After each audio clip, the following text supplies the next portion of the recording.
ये जो है ना ये जो पेंटिंग है मेरे फ्रांस जर्मन कपल ने बनाई हुई है, जो मेरे पास पिछले 28 साल से वो मेरे गेस्ट हैं। हर 2 साल 4 साल बाद आते हैं। मैथ्यू पाले, मैरल पाले, तो इन्होंने इनके साथ मैंने इरशाद पास ट्रैक किया। तो फिर उन्होंने फ़ोटो बनाए थे इस जगह के। तो बाद में जब मेरे नियर रिप्लेस हो गए तो वो ये समझते थे कि शायद मैं बाद में वहाँ ना जा सकूँ, तो इन्होंने मेरे कमरे में ये पेंट किए। वो कह रहे थे कि जब आप वहाँ नहीं जा सकेंगे तो यहाँ पे भी इरशाद पास ही आप देखते रहेंगे। यहाँ से आप वो फील ले जी जी, सकते वो हैं। फील ले सकते। तो जबरदस्त, मैं इसमें आ रहा हूँ, वहाँ से आ रहा हूँ इधर। इसमें वेरी मेरा फोटो गुड, भी- जी। बेहतरीन। ये तो मैंने अभी देखा है। हाँ, तो ये मैं वहाँ से पाकिस्तान आ रहा हूँ। जबरदस्त। और इधर जब मैंने सेक्टार पीक क्लाइंब किया है कोरियन दोस्तों के साथ, तो मेरा फोटो जो है ना वो सेक्टार पीक 6200 मीटर हाई, इधर से जो है ना ये मेरा फोटो है। और पीछे जो है ना वो वाखान है, लिटिल पामीर है, और इधर तशकुरगन है, इस तरफ तशकुरगन है, और इस तरफ पाकिस्तान है। तो ये तीन जबरदस्त। तीन उसके जंक्शन में। ये कब का तस्वीर? ये 1998-97 वेरी गुड, जी बेहतरीन। जी। और ये वाला आपका ये जब पिक्चर? मैं वाखान में था, तो वाखान में वाइल्ड है, तो आदमी वाइल्ड ही होता है उधर, जिंदगी वहाँ पे वाइल्ड ही है। तो वहाँ पे आप शिकार करेंगे, आप वुल्फ, रीच, मार्कोपोलो शीप्स, आइबेक्स, ये सबके दरमियान में आप होंगे। तो उधर हमने ये शिकार किए हैं।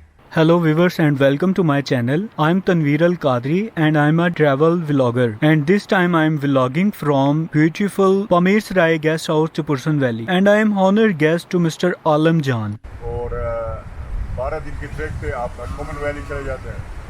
फिर 16 दिन की ट्रैक पे आप उधर यासीन उतर। So आज की कहानी शुरू करने से पहले मुझे थोड़ा बैक ट्रैक जाना पड़ेगा, एंड आई एम श्योर आप लोग भी जानना चाहेंगे कि मैं कैसे सफ़र करके यहाँ पहुँचा। तो आज से एक दिन पहले मैं था हुंजा वैली में, जहाँ मुझे करीमाबाद से अलियाबाद के लिए गाड़ी नहीं मिल रही थी। काफ़ी देर इंतज़ार करने के बाद एक चचा ने मुझे ट्रैक्टर पर कराकरम हाईवे तक लिफ्ट दी।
आज से पहले मैंने इस तरह की ट्रैक्टर राइड कभी नहीं ली। इतना खूबसूरत नज़ारा, चारों तरफ पहाड़, दरख्त और नीला नीला आसमान, मज़ा आ गया।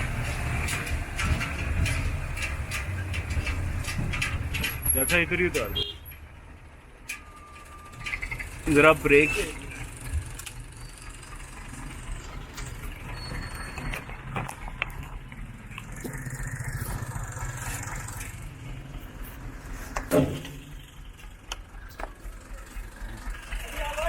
हाँ जी,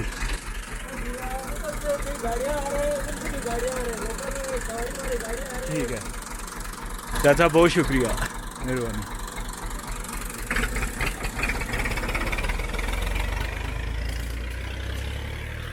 सोलो ट्रैवलिंग का सबसे बड़ा फ़ायदा ये भी है कि आपको पूरी तरह आज़ादी मिलती है मुख्तलिफ जगह एक्सप्लोर करने की। जैसे कि आप पैदल वॉक करना चाहें, किसी झील के किनारे बैठना चाहें, नेचर को पूरी तरह ऑब्जर्व करना चाहें, ये सारी चीज़ें आप भरपूर इंजॉय करते हैं। अभी मैं हुंजा वैली से बराह रास्त कराकरम हाईवे से अताबाद लेक पहुंच गया हूँ।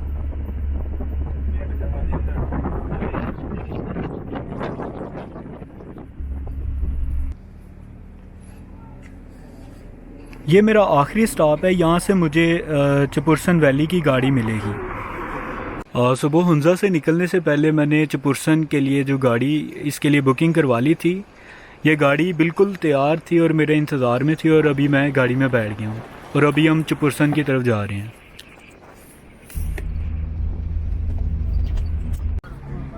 चपुरसन फ़ारसी ज़ुबान का लफ्ज़ है जिसके मानी है क्या पूछना है, मतलब यहाँ क्या नहीं है, सब कुछ तो है, क्या पूछना है इस इलाके के बारे में। पुराने ज़माने में ये सिल्क रूट था जब लोग चाइना से यहाँ आते थे। उस वक्त गला सबसे ज़्यादा इस इलाके में होता था। वो ज़माना गरीबी का था, खाना पीना नहीं मिलता था, तो यहाँ पर आके लोग अपना पेट भर के जाते थे। अगर कोई वाखान कॉरिडोर या पामीर भी जा रहे हैं, पेट यहाँ से भर के वो जाते थे, इसलिए इस वैली का नाम चपुरसन रखा गया है। इस इलाके के बारे में कहा जाता है कि ये पहाड़ों से भी ऊपर है।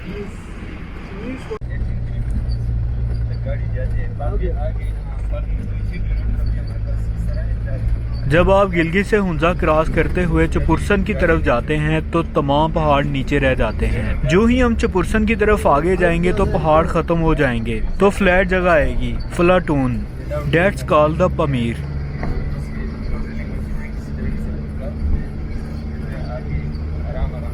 बशाम से आगे वाले पहाड़ हमालिया करागरम कहलाते हैं और आगे जाएं तो अंदाजा होगा कि आप पहाड़ों से भी ऊपर जा रहे हैं। अभी हम स्विस बॉर्डर केकेएस करागरम हाईवे से जुड़खुन की तरफ जा रहे हैं।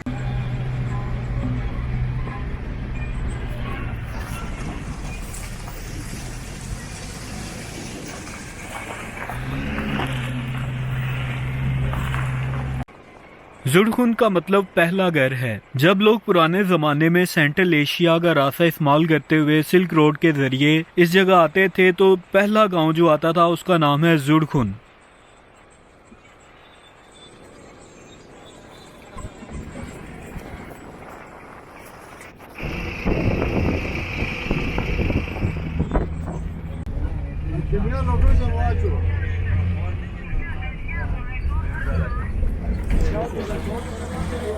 जुड़खुन का मतलब हो गया पहला घर। आज मैं जुड़खुन में 1 नाइट स्टे करूंगा आलम जान के गेस्ट हाउस में और नेक्स्ट डे हम आगे मूव करेंगे ज़ियारत की तरफ जो बाबा गुंदी का ज़ियारत है। बाबा गुंदी बुजुर्ग थे जो सेंट्रल एशिया से सफ़र करके पुराने ज़माने में यहाँ तशरीफ़ लाए थे। यहाँ पर इनका मिज़ार है।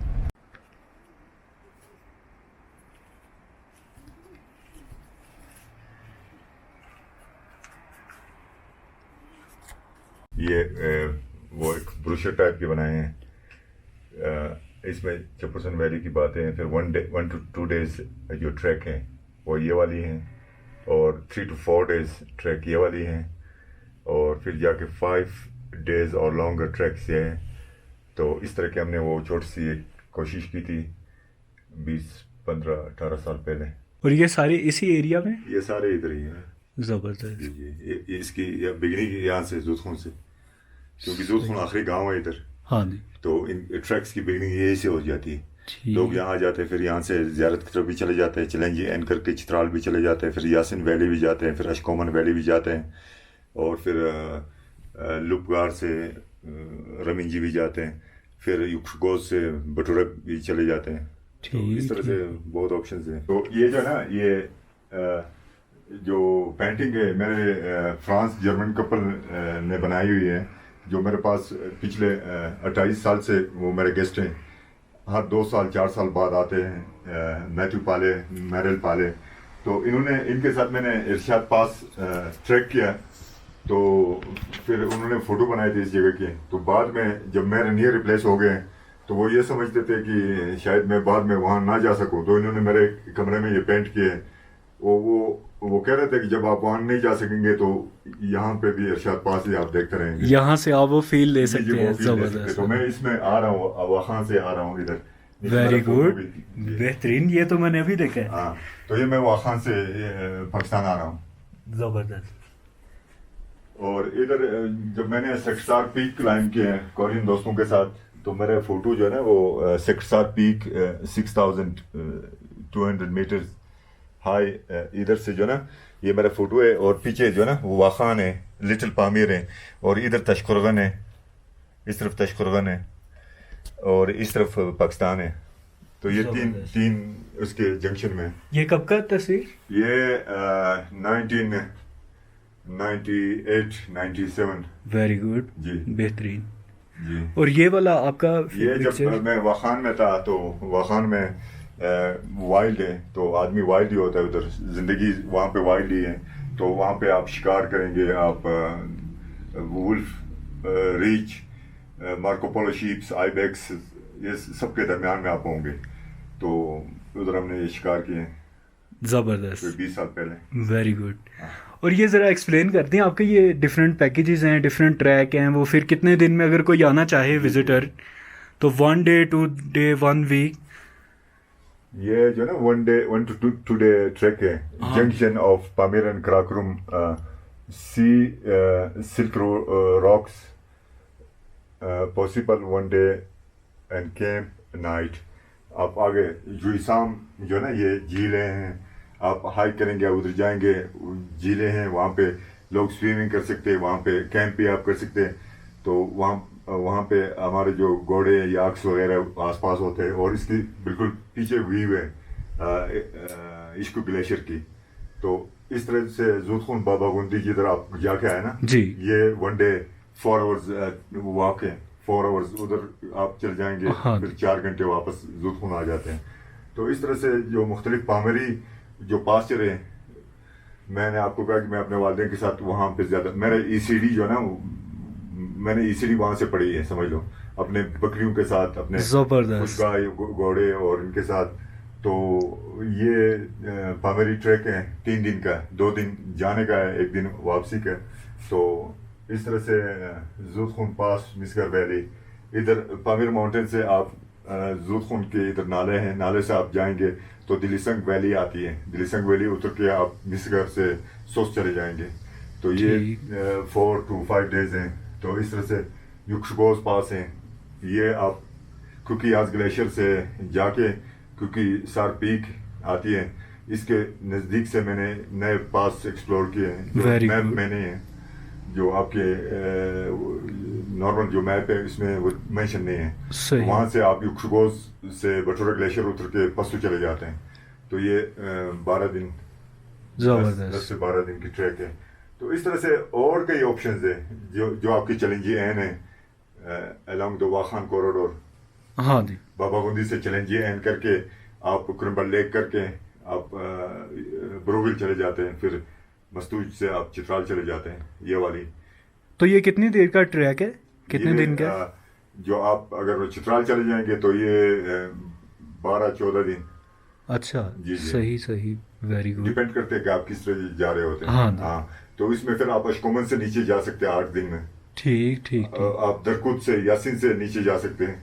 जब आप तो ये एन से जा सकते हैं। इसमें कई ऑप्शंस हैं, ठीक, वो दरख्त ठीक। की शाखों की तरह इसमें ऑप्शंस है कि आप कौन से पास से आप जा रहे हैं, कौन से जबरदस्त। ट्रैक आप कर रहे हैं। ये जो है ना, ये बेड है, मैंने खुद कमरे में ये डिज़ाइन किया हूँ। तो इसमें हमने मड डाले हुए हैं, तो मड की बनी हुई बेड है, तो सर्दियों में इसमें सर्दी नहीं आती है। मड से मीन मुराद के? मिट्टी को गारा बना के, इसकी दीवार बना के, मिट्टी का गारा बना के इसको फ्लैट किया हुआ है। अच्छा, जबरदस्त जी जी। जबरदस्त। तो फिर इसमें सर्दी जो है ना, अगर आप सीमेंट का बना दें हाँ जी। तो इतने ऊंचाई में सीमेंट के कमरे में आदमी सो नहीं सकते, ठीक है ना। हाँ जी, वो ठंडा होता है। बहुत ठंडी होती है। तो इसीलिए मैंने ये, क्योंकि कई लोगों की घुटनों की कहानी होती है, वो नीचे नहीं सो सकते, वरना हमारे जो तमाम जो कमरे हैं ना वो ट्रेडिशनल है, नीचे सोने का सिस्टम है। तो ये इसलिए बनाया कि लोगों की घुटनों का मसला होता है, आर्थराइटिस होते हैं, चीज़ें होती हैं, बूढ़े लोग होते हैं, तो उनके लिए थोड़ा सा ऊंचा सोने के लिए। फिर उसके साथ अंदर जो है ना स्टैंडिंग वॉशरूम है, जबरदस्त। वो इंग्लिश वॉशरूम है।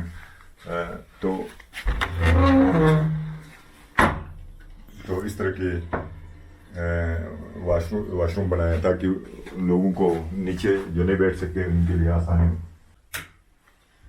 और ये जो है ना, ये हमारे जो कमरे हैं, ये ट्रेडिशनल बेडिंग है, जो नीचे लोग Mattress। सो जाते हैं। ठीक। ये तो आप जो भी लोग हैं 100-200 साल पहले सब नीचे सो रहे होते हैं, जी हाँ। लेकिन लोग अभी थोड़ा थोड़ा ऊपर आ रहे हैं ना, तो अपने मसाइल को बढ़ा रहे हैं। तो इधर जब मेरे पास आता है तो हम उनको दोबारा उसी जगह ले जाते हैं कि आपके जो पहले जो आबा अजदाद थे वो कितना आसानी से रह रहे होते थे, कंफर्ट लाइफ ये एक। कंफर्ट लाइफ थे। तो अभी लोगों ने तो उसको कॉम्प्लिकेटेड बनाया जी चीज़ों को हाँ। ना, तो उसको लोग समझ रहे कि हम आसानी बना रहे हैं, लेकिन उसको ये मजीद complicated। complication बनाते हैं, हाँ मुश्किल बनाते हैं जी चीज़ों हाँ। को। जी जी, की एंट्रेंस है ट्रेडिशनल हाउस की, उधर वॉशरूम है इसकी, और ये जो है ना इसकी एंट्रेंस है।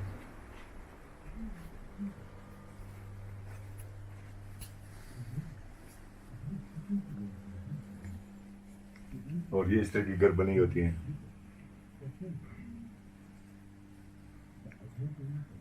इस घर की जो डिज़ाइन किया हुआ है ना, वो 12,000 साल पहले नासिर खसरो एक पीर होता था इस्माइली सेक्ट के। तो वो जब बदख्शान में वो ट्रेवल कर रहा था 1100 साल पहले, 1200 साल पहले, तो उस वक्त आप अंदाज़ा करें इस वक्त इतनी मुश्किल है अभी तक इन एरियो में, तो 1100 साल पहले कैसे लोग रह रहे थे उधर। जी। तो बहुत मुश्किल था। तब जब वो ट्रेवल कर रहा था, वो आर्किटेक्टर भी था और वो डिज़ाइनर भी था, पोइट भी थे, म्यूजिशियन भी था, हर चीज़ था। तो उसने ये घर डिज़ाइन किया है। ये मल्टीपल पर्पज़ के लिए इस्तेमाल होती है। तो ये जो है ना, समझ लें आपके फैमिलीज यहाँ पे सो जाते हैं। आपके पीछे वाली जगह जो है इधर भी, यहाँ पे लोग सो जाते हैं। और नीचे ये जो जगह है ये डाइनिंग हॉल है। तो इधर हमारी जो ना अंगीठी भी लगती है और स्मोक ऊपर जा रहा होता है, हाँ ये एग्जॉस्ट हो जाती है। और लोग सर्दियों में -25, 28 में ना गिर्द बैठ के गर्म भी हो रहे होते हैं और डिनर भी पक रहा होता है, फिर इधर ही खा लेते हैं और आसपास सोते हैं। और ये वाली एरिया जो है ना हमारे जो है ना वो खाने का फूड रखने की जगह है। ये हमारे बक्स है, इसमें आटा स्टोर किया जाता है। आटे स्टोर करने की बक्स है बहुत बड़ी, तो इसमें आटा स्टोर हो जाती है। और इसके अंदर जो है ना आलू स्टोर हम करते हैं, और गोश्त वगैरह जो है ना वो इस तरह से इसी के अंदर रखे जाते हैं, ताकि वो पूरा 6 महीने 5-6 महीने जो है ना खाते रहें। तो उसके अंदर जो है ना वो उसको जो काइंड ऑफ स्टोर उसमें चीज़ें रखी जाती हैं अंदर। जबरदस्त, वेरी गुड। तो और ये जो घर है ना ये जुनिपर ट्रीज की बनी हुई है। ये टोटली लोकल इसी गांव के आसपास से जो है ना ये लकड़ी मेरे वालिद साहब ने काट के बनाए हुए हैं। और इसकी जो है ना ये हमने पेंट नहीं किए हुए हैं। ये अच्छा। smoke है। अच्छा, स्मोक की वजह से जी, वो उसने जी जी, स्मोक की वजह से ब्लैक हो गया है। और इस तरह से मैं गाने लिखता हूँ वखी ज़बान में। वखी ज़बान की अपनी कोई स्क्रिप्ट नहीं थी जब हम गाने लिख रहे थे, तो हमने खुद से स्क्रिप्ट्स बनाए हैं वखी ज़बान के। मेरे 4-5 दोस्त हैं गिलगित बल्तिस्तान में वखी। हमने आपस में मिल के एक दूसरे को ख़त लिखते रहे, वखी में चीज़ें की। फिर हमने शेर शायरी जब किए हैं तो वो अपने ज़बान में हमने खुद लिख दिए हैं। तो अभी काफ़ी लोगों ने सॉफ्टवेयर तक ये ले गए हैं। तो मेरे तो 200-250 गाने जो है ना वो रिलीज़ हो चुकी हैं। और मेरे गाने जो है ना वो मैं गाने लिखता हूँ, मेरा कज़न जो है वो गाता है, वो रुबाब बजाता है, मैं ड्रम बजाता हूँ। तो हमारे घर में जो मेरे चाचा और वालिद भी जो थे, मेरा वालिद रुबाब बजाता था, चाचा ड्रम बजाता था। तो इस तरह से घर की वो माहौल हर शाम को हमारे घर में वो एक आपका म्यूजिकल जो ट्रेडिशनल जो आपका जो के लोग बड़ा लाइक करते हैं बल्तिस्तान का म्यूजिक। जी जी। और वो तो जब रेडियो पाकिस्तान शुरू हुई वखी, तो उनके पास मवाद नहीं थे। तो जब हमारे गाने चले तो रेडियो पाकिस्तान से एक दिन में 3 गाने, एक गाने 2 दफ़े भी चलते रहे। तो काफ़ी हमारे गाने, कुछ गाने हमारे गिलगित बल्तिस्तान में, इवन अफगानिस्तान, ताजिकिस्तान में बहुत मशहूर है। अच्छा, ज़बरदस्त ज़बरदस्त। जी, लोग, मैं खुद भी गिलगित के ऑफिस में जाता हूँ तो लोग बैठे हुए, वो कोई काम कर रहे होते हैं, तो वो कह रहा होता है मस्ताना मलंग भी खून भी जाए, उसको पता नहीं होता कि किसकी गाना है। मैं भी इधर बैठा हूँ। जबरदस्त। तो इस तरह से वेरी गुड। जी हाँ, वेरी गुड।